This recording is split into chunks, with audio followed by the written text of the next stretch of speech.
Let's not prolong your waiting. We will tell you that we follow the children of the great and good emperor, who were actually young people in every sense of the word. If we told you that they may have been 2 or 3 times bigger than us, would you believe us?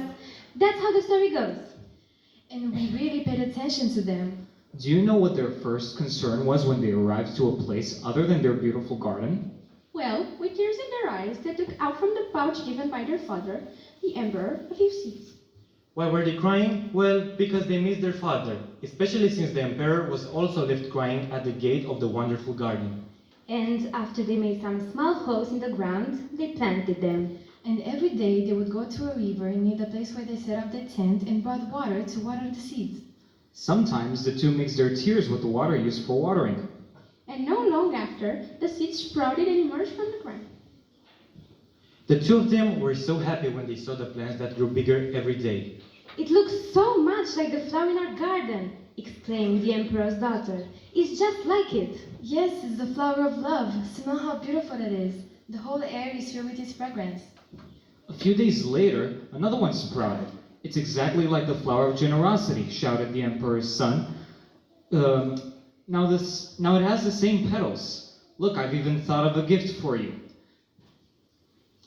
I'll bring it to you right away. In saying this, the emperor's son rushed with a wonderful bunch of grapes. And trust me when I say this, those grapes look like shining gold. And the two of them took care of the flowers every day. This was their main concern. And do you know why? I'll tell you. They confessed to me. By looking at the flowers, we forget our longing for our father. We can't wait to go back home, they told me while watering the flower of longing. Do you think these royal children were happy now? No, they were not very happy. Do you know what the biggest problem they faced was? Weeds! They were struggling with weeds. Although they didn't plant them, didn't water them, didn't spray them, and didn't dig them up, they were growing like crazy, and the weeds outnumbered the flowers that sprouted from the emperor's seeds. Look, they showed us. Do you see? Next to the bush of truth, the weed of life has sprouted and filled the ground again. And even though we uproot it daily, the roots are so deeply embedded into the ground that that it appears again and again with tenfold strength.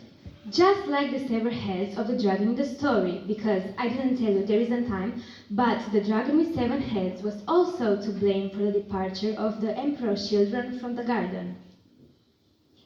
And what about the flower of selfishness that has sprung up, ironically, right next to the flower of love? It almost like seemed to take a spite of it, to cast a shadow over it, so it wouldn't grow. And what about the flower of impatience, gives where that was placed, right next to the flower of fragrant impatience, of course? And with the flower of disobedience, believe me, I was in for a really bad time. Who made me count its petals? There were so many. And to make it all better, a thorn from the stem pricked my index finger. And the next day, I had a piano exam. And as you can see, the emperor's son's land was full of weeds. And who sowed them? The dragon, of course. He did it while the sons were peacefully sleeping. I felt really sorry for them. They were crying.